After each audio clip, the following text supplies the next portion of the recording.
pretty good. When out in the natural world, rope is one of the most useful materials one can have. In this video, I will show 3 examples of rope made from different materials, as well as a tutorial on how to make one of those ropes. The first and most common example of a rope made of natural materials is a rope made simply of grass. So here's an example of a grass rope. This is about 2 years old at this point, and whereas the materials needed to make grass ropes are obviously very plentiful, the rope that is made is not very strong. This one in particular is decently strong. I probably wouldn't be able to break this with my bare hands, at least in the current state that it's in, but it has broken before. And if I actually wanted to use this rope, or a rope made of grass, it would be much better to build a thicker rope, because in its current state, this is not a very reliable rope, as nice as it does look. Now on the opposite end of the spectrum, we have this rope. Very ugly, very reliable. This one's made of tree bark. Also, because of that, very difficult to find the materials for. This particular rope I made while I was somewhere else, unfamiliar with the materials of the area, and simply noticed that a fallen down tree had the inner bark that was rather strong, and I could make rope out of it. Now this is rather reliable to fairly thick rope. I would not be able to break this with my hands, and I would trust this to hold quite a bit of weight. But as I said, I don't have the ability to reproduce this rope because I don't have access to the materials. And then what I would consider to be the best of both worlds, and the rope I will show you how to make, is this. This is a rope made from the inner bark of a bittersweet vine. It's very strong, despite its thickness. And this rope is about a year old at this point, so they do last fairly well. And the materials to make this are rather plentiful. I would have no problem making several yards of this stuff, especially at this thickness. These are examples of bittersweet vines around a tree. I can't tell if these are the Oriental or American variety. As far as I know, both work. Especially at this time of year, you really can't tell. Now, these are younger.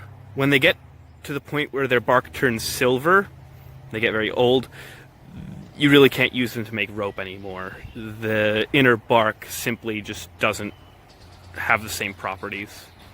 So I've taken one of these down, and now you can already see that the inner bark peels away, and it's very fibrous. I can sort of pull it down, and it holds together. Now, what you first want to do is, if you see any of these sideways sort of tendrils, you break them off. And you can use a knife to do this, or you can just sort of twist and pull. But you want to get them all off, so I'll do that rather quickly, and then I'll move on to the next step. Now the next step is to take the outer bark and remove it from the inner woody bit. So what you want to do is you want to sort of peel it off and try to get it all in one area. So pull it all down to the point where each of them meet around. You're sort of peeling it like a banana. Now, unfortunately, it's all not going to peel off together. It's going to hit hitches like this, where the inner bark gets broken up. But what you basically want to do is pull it down to that point and keep going until you really have to use a bit of force to pull it over, and where there's going to be break there, but it will still hold together. So you're just going to keep doing that, and if you're really confident, you can just sort of grab and pull. But once you get to one of those knots, you're either going to want to pull past it and then correct, That was the outer bark. Or sort of keep pulling and go over it. Either way, it's going to become one continuous strand. So I'm just going to keep pulling down. If you practice with this, you'll get pretty fast. This, for demonstration purposes, I'm going kind of slow, actually. And, yeah, whenever you hit one of those hitches, you're going to sort of, you're going to pull down, and you're going to make sure that it stays one continuous group. Because if I just take, this is going to be a bad example, if I just take this strand right here, which is not at this point connected to the rest of them, and just keep pulling and pulling and pulling, it'll break off because it'll hit another hitch. But if I keep doing what I'm doing, it'll all come off and it'll all sort of stay in one continuous fiber, which is very useful when making rope. Just take it all off. And once you get down to the end, you're going to want to have it sort of cut off. You don't want it to get too thin. And then once you're there, you're done. And it's a continuous long fiber. Now you're going to want to take this, you're going to want to dry it. Maybe draped over a tree branch or something, just to sort of dry it out before making it into rope. So these are some fibers that I've left out to dry for about a day.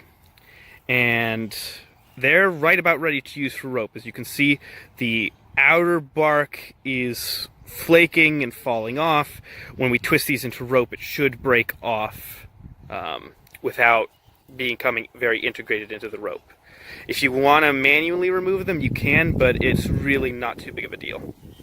So to start the rope, what you're going to want to do is take a bit of section like this. You're going to want to twist it. And then pick a point in the center and twist until it twists around itself. And then keep twisting. And that's the general idea. You're twisting it around itself. And every once in a while, you should sort of pull to correct any little inconsistencies, any bends, really. And these fingers are pulling this way, rotating this way. These fingers are rotating the other way. And that's going to cause it to twist around itself. Now, if I wasn't trying to operate a camera while I was doing this, I would be able to do it rather fast. But that is not the case. So, just sort of keep twisting and twisting and pulling. You can twist a little bit more vigorously before each pull. I tend to like to pull a bit more, because that way you get a very straight rope. But it's, again, an optional step, so it's whatever you decide to do. Now, at the end, it's not a bad idea to sort of make sure everything is straight, without any knots. And then just keep going. Now, once you get around to the end of where your strands are starting to run out, you're going to want to splice a bit more in. So I'll start on the left side, and you basically just want to take some more fibers and place them on top, and then just keep going. Simple as that. And once that's done, you can continue. Now you're going to have to sort of add to both sides periodically, but this can be done indefinitely, and you can get any length of rope from any length of material.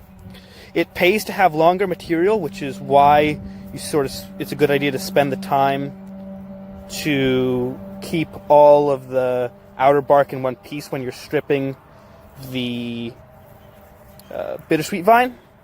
But again, it's what you decide to do. There's no right or wrong when it comes to this. Now, once you get to the end of what you want to do, you're going to want to basically just take whatever's left and just tie a small knot in the end. Just an overhand knot, and it's done.